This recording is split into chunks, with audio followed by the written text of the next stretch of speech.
גם הנושא הבא שלנו קשור ביחסים שבינו לבינה. יש איזה מין מיתוס כזה שככל שמתבגרים, יש ירידה בליבידו, בחשק המיני. נכון או לא נכון? תכף נברר את זה בעזרתה של דוקטור מיכל זיידיס, פסיכולוגית, סקסולוגית ומטפלת זוגית. המון תארים. שלום. זה נכון? ברכה. שככל שמזדקנים יש פחות לא, חשק? התשובה היא יותר מורכבת. אם לרגע נחליף במקום רק שכיחות מינית, אבל איכות מינית באופן כללי, האמת היא שאצל הרבה מאוד זוגות התשובה היא הפוכה. המין משתפר. באמת? כמו יין טוב. יש למה לחכות. ממש.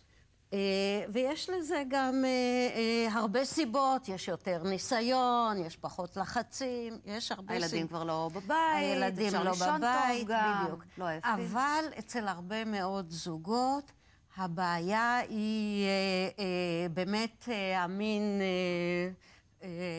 בשלב, אם אנחנו מדברים על גיל 60 או 50 פלוס, אז בדרך כלל המין כבר כמעט הרבה פעמים במצב...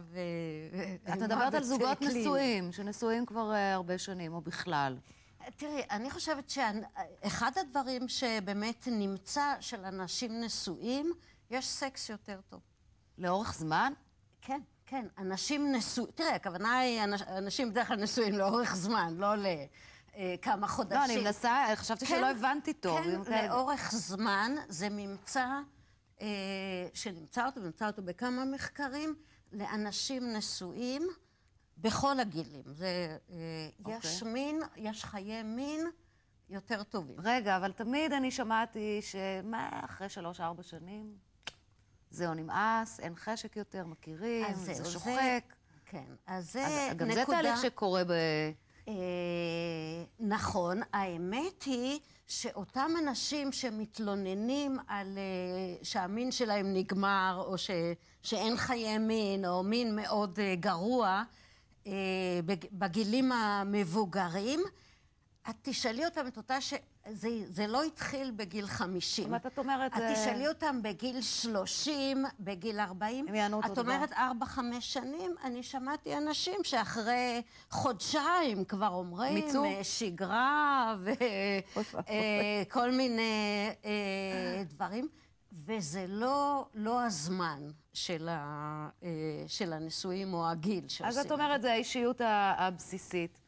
מה צריך לעשות כדי לשמור על חיי מין טובים גם בגיל מבוגר יותר? אני מדברת גם על ההיבטים הפיזיים של העניין.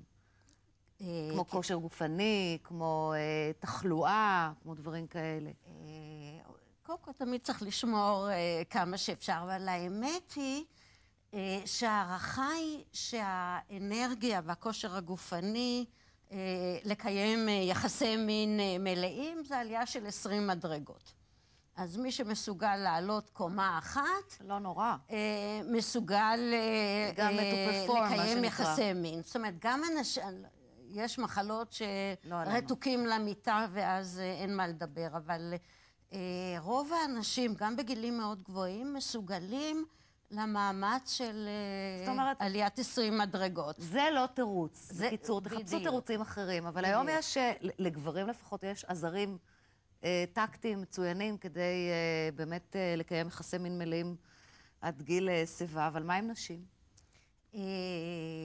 אוקיי. זה עוד לא המציאו כל כך, משהו ש... טוב, אני שמחה שהזכרת את הנושא, כי קודם כל יש כאן הבדל מאוד גדול בין גברים ונשים. אנחנו יודעים שלגבי גברים, באמת השיא המיני שלהם, זה בגיל מאוד צעיר, אפילו מתחת גיל 20. ואצל נשים זה הפוך. ואצל נשים הן רק מגיעות לשיא, בגיל 40, בגיל 50 עוד יותר, אוקיי? יש למה לחכות.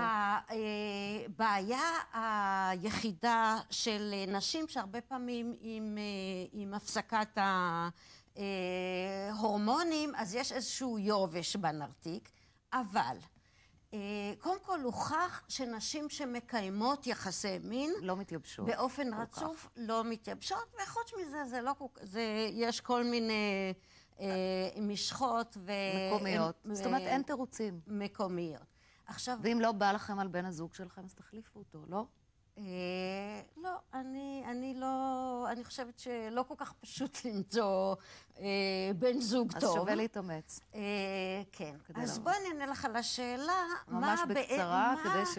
את אותה קבוצה... קיצור תולדות היחסים, כן. כן, את אותה קבוצה שהיא, והניגודים הם מאוד, זאת אומרת, זה כמעט שני קבוצות מנוגדות.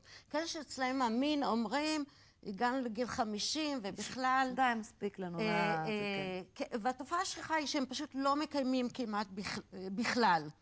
בגיל 40 מקיימים כמעט ולא, אבל... אחר כך זה נעלם. בגיל 50 זה נעלם, ויש זוגות שממשיכים ושומרים אפילו מבחינת השכיחות. טוב, אולי יש אנשים שבכלל לא רוצים, כאילו לא בא להם וזה בסדר שלא בא להם, לא? לא יכול להיות כזה דבר?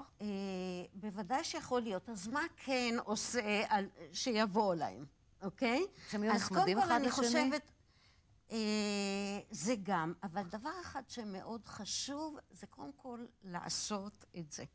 זאת אומרת, אם זוגות, יש לנו הרבה תקופות בחיים, שיש המון לחצים, זה לא שייך לאהבה הרבה. אם לא אוהבים, אז באמת אני... אבל התופעה הזאת אצל הרבה מאוד זוגות שהם כן אוהבים וכן יש להם יחסים טובים. עכשיו, העניין... צריך לשמר את הגחלת, את אומרת. כי ברגע שמפסיקים, אחר כך קשה לחזור ל... וצריך לעשות את זה. לא רק לשאול בדיוק עכשיו, זה כמו בעצם בעבודה, לא כל יום. קצת שיעורי בית, וזה יסתדר, ואנחנו נמשיך לשוחח, ובטח גם איתך בנושא החשוב הזה. באחת התוכניות הבאות, אני מאוד מודה לך, דוקטור מיכל זיידיס. אותי לפחות השארת אופטימית, וזה חשוב.